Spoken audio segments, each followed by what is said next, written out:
how does being publisher of the Washington Post, where you are now, different from where you were at Politico and your role there? It's different in a couple of ways. One, Politico is a startup, as you mentioned. The Washington Post is over 140 years old. At Politico, we had no legacy. We were building our legacy, which was fun. At the Washington Post, we've got this deep, rich legacy of investigative reporting, some of the most impactful journalism in the history of our country. The At Watergate least 47 reporting. Pulitzer Prizes. Yes, that's right. Well, we're actually up to 63 now. Oh my gosh, well, where have I been? Well, we've been busy. But if you look at the kind of reporting that's been done for 140 years, and then you get up to the Pentagon Papers and Watergate, and I'll tell you one thing that's interesting. Most employees at the Washington Post were not even born when Watergate took place. But it's part of the legacy that they inherit, that they stand on the shoulders of those who did that work.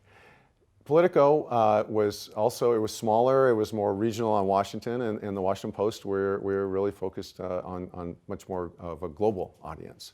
Both were fun, but just fun in different ways. So what did you enjoy more? I enjoyed them both for what they are. I'm enjoying exactly what I'm doing right now. I used to tell people before that I had the best job in journalism when I was CEO of Politico and running a television group, and now I believe I have the best job in journalism as publisher of the Washington Post. And how is leading a bigger, older, more established organization like the Washington Post different from running something nimble and startup like Politico? Well, we have to treat, even though it's a much larger organization, it's been around a lot longer, we have to treat it as a startup. We have to focus on this constant transformation, because I tell our employees, it doesn't matter whether this is your first day out of journalism school or if you're a decades-long seasoned veteran. Your entire career in journalism is going to be about change. We don't know what we'll be doing next year at this time, but we know it won't be the same thing we're doing right now, because people's consumption habits, the gifts of technology are giving us new ways constantly to reach readers and provide the type of content that readers want. So it is a process of constant transformation.